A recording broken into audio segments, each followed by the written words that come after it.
An 80-year-old man could face charges for shooting at two burglars Tuesday night, killing one of them after she pleaded with him that she was pregnant. He admits it. Watch. She says, "Don't shoot me, I'm pregnant, I'm with a baby." And I shot her anyway. I shot her anyway, he said. Take a look at our wall. The woman who died is on the left here.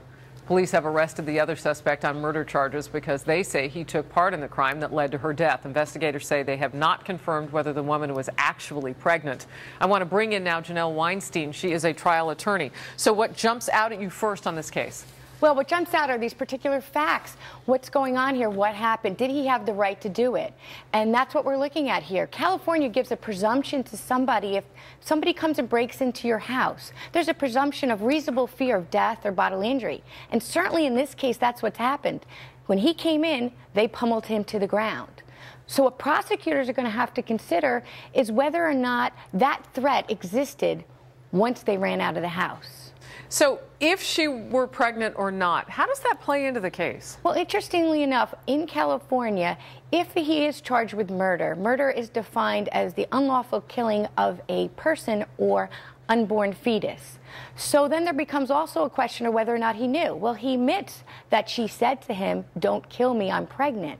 And that may work to the prosecutor's favor. But I don't know if it's going to go there at this point or whether or not he'll even be charged. Why is that? Well, the question becomes whether the threat continued. He has a right to defend himself in California, and there was a threat to him. That privilege of self-defense goes away when that threat is gone. But the question was there a threat of harm when she was running out? He didn't know they were unarmed. He didn't know if they were going to come back, and he was a victim of 3 other burglaries, and he believed they were the ones who did it. Yeah, and you did have another person involved in this too. So even if he didn't think that he was under imminent danger from her at that moment, would it matter that there was this other person in the room? Well, certainly there's still a fear. He's not sure what's going on, and the fear has to be what a reasonable person in that situation would be. This is an 80-year-old man. A reasonable person who's been robbed 3 other times, who's 80. Exactly right. Exactly right. So look, it's a tough case. We're not sure what the prosecutor's going to do yet. He's a very sympathetic person or party if he is charged. But certainly people do not have a right to just shoot and kill somebody. All right, real quickly, on this other person now who's been charged because his actions, prosecutors say, led to her death. Talk to me about that. How does that play a role? Well, the fact that he was involved in the commission of this felony that led to somebody's death is why he will be able to get charged with the murder, because of what he was doing. Okay, so follow me here, because this would be my logic. Maybe it's not right. If you're charging him for being culpable, how do you charge the 80-year-old man? 2 people didn't kill 1 person. Well,